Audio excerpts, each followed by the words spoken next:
हाँ, 56 इंच का सीना तब होता जब अब आज हमारा किसान खुशहाल होता। आज अडानी अंबानी की सरकार नहीं दिखती। आज महिलाएं घरों में सुरक्षित बाहर निकलते तो सुरक्षित होती। आज जो है युवाओं को भटकना नहीं पड़ता है, रोजगार उनके समय पर मिलता। मैं हरियाणा प्रदेश से आता हूँ, लेकिन आपको एक बात बताना चाहता हूँ कि दिल्ली और एनसीआर के नजदीक होने के बावजूद आज हमारे यहाँ से हर गांव से बच्चा जो है, नौजवान जो है, अपनी जमीनों को बेचकर विदेश जाना चाहता है। औरंगजेब चौधरी इस वक्त मेरी मौजूदगी है आंध्र प्रदेश में। जिस तरीके से भारत जोड़ो यात्रा जो है लगातार आगे बढ़ रही है, हमारे साथ में कुछ यात्री हैं जो लगातार राहुल गांधी के साथ चल रहे हैं। क्या कहेंगे सर, कैसा सहयोग मिल रहा है यात्रा में लगातार? अभूतपूर्व सहयोग है। कन्याकुमारी से हम चले थे। जब हम आए यहाँ हरियाणा से, मैं हरियाणा से आता हूँ, तो हमें ये लगता था ये कांग्रेस पार्टी की यात्रा है, ये राहुल गांधी की यात्रा है। लेकिन जैसे जैसे कारवां बढ़ता गया और लोगों का प्यार, स्नेह और आशीर्वाद राहुल गांधी जी को मिलता गया, ऐसा लग रहा है कि ये तो देश की यात्रा है। तो क्या इस यात्रा से चुनाव में फर्क पड़ेगा 2024 में? चुनाव में तो पड़ेगा, लेकिन बात ये है कि आज राहुल जी ने जैसे यह यात्रा शुरू करने से पहले रामलीला मैदान में कहा था कि भाई मीडिया हमें दिखाता नहीं है, हमारी आवाज को दबाया जा रहा है, आम लोगों की आवाज को दबाया जा रहा है। आज बेरोजगारी चरम सीमा पर है, महंगाई आपके सामने अभी औरतों ने बताया कि कितनी महंगाई है, इसके बारे में ये सरकार चर्चा नहीं करना चाहती। तो हमारे पास, कांग्रेस पार्टी के पास, आम आदमी के पास कोई विकल्प नहीं बचा था, सिर्फ ये था कि भाई रोड पे चलना है। अच्छा, आपने मीडिया की बात की। अगर मीडिया की बात की जाए तो कुछ मीडिया ऐसी भी है कि वो लगातार इस जो यात्रा है इसको बदनाम करने की कोशिश कर रही है। वो लगातार कह रहे हैं कि राहुल गांधी मीडिया से डरते हैं, सवालों से भागते हैं, कभी टी शर्ट पे आवाज उठती है, कभी किसी चीज को लेकर।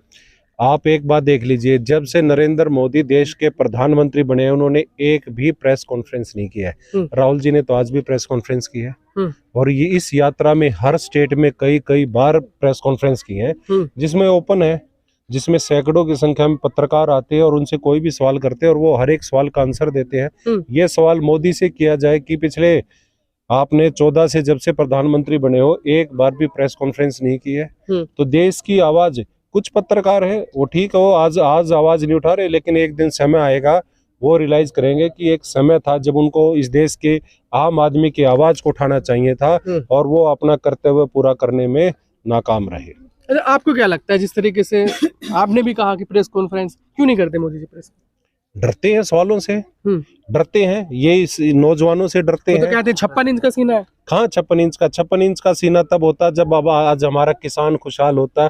आज अडानी अंबानी की सरकार नहीं दिखती।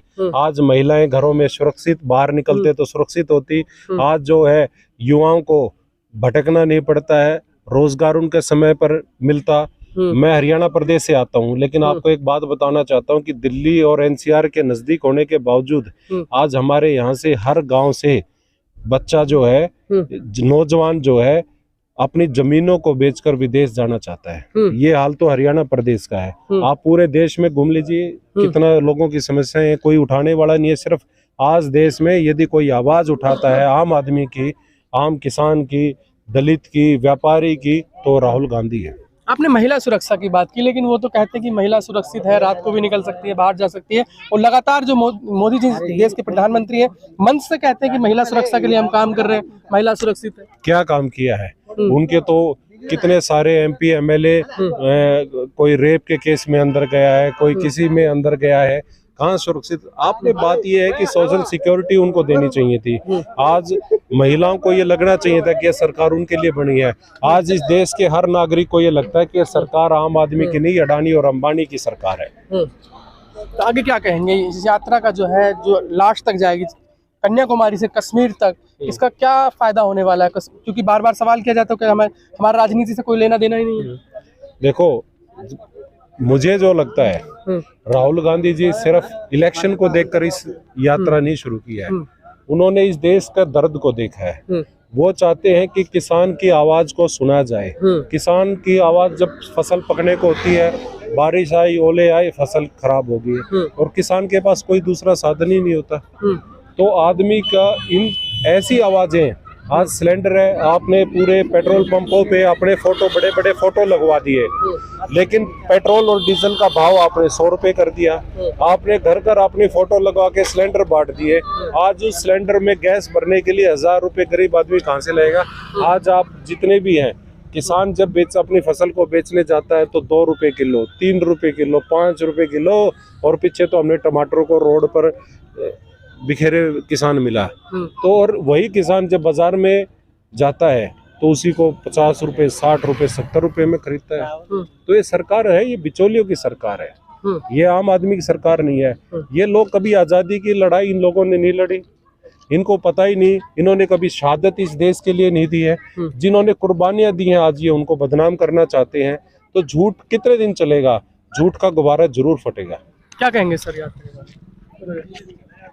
यात्रा के बारे में तो जैसा इन्होंने बताया सहवाग जी ने, ये पहले तो हम यही सोच रहे थे कि हम कांग्रेस के लोगों की एक पैदल यात्रा है, ये तो जन आंदोलन बन गया। जहाँ भी निकलते हैं, जिस भी जगह निकलते हैं, ये आंध्र प्रदेश है, यहाँ 20 सालों से कांग्रेस का राज नहीं है। जब से YRS साहब चले गए, जो उनका बेटा हमारी कांग्रेस को अपने साथ लेके बीजेपी के साथ चला गया, उसके बाद कांग्रेस यहाँ मजबूत नहीं थी, हमें ऐसा लगता था। पर कल जब हम आंध्रा में घुसे और लोगों का जन सैलाब देखा, तो यहाँ जन जन में, आम आदमी में, अब चुनाव होगा तब उसमें उसके रिजल्ट दिखेंगे। राहुल जी ये यात्रा बिल्कुल भी पॉलिटिकल नजरिए से नहीं कर रहे, लेकिन पॉलिटिकल परिणाम जरूर आएंगे, क्योंकि लोगों में चेतना बढ़ रही है। लोगों को लग रहा है कि इस देश में कोई आदमी है जो हमारी समस्याओं पे बात कर रहा है, बेरोजगारी पे बात कर रहा है, महंगाई पे बात कर रहा है, अपराधों पे बात कर रहा है। अब आप देखिए, जहाँ योगी और मोदी दोनों की ताकत उत्तर प्रदेश में है, जो ये कहते हैं कि हम तो सृष्टि के अंदर पैदा ही इस व्यवस्था को ठीक करने के लिए हुए थे।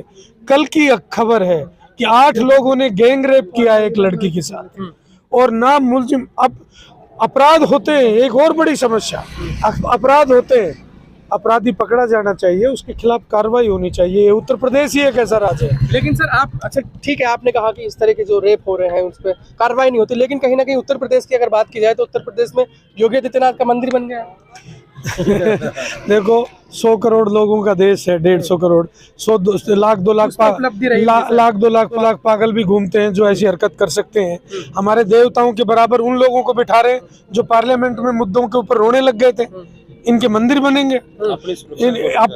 आप खुद आत्मरक्षा के लिए कर रहे हैं जो कुछ कर रहे हैं। किस बात के मंदिर बन रहे हैं? क्या किया है उन्होंने? भगवान मान रहे हैं लोग उनको।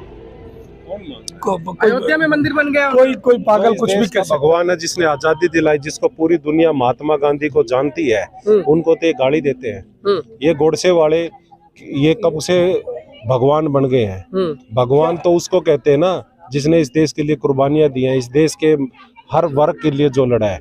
आज महात्मा गांधी को तो गाली देते हैं, जिन्होंने मंदिर बना, जहाँ का मंदिर ये लोग बनाते हैं, तो ये तो बड़ा अन्याय है। लेकिन ये इन भगवान, हम तो यही कहेंगे, महात्मा गांधी जी भी यही कहते थे, भगवान इनको सद्बुद्धि दे। वो कहते हैं कि योगी आदित्यनाथ जो है हमारे लिए भगवान है, इसलिए वहाँ पे लोग पूजा भी कर रहे हैं उनके।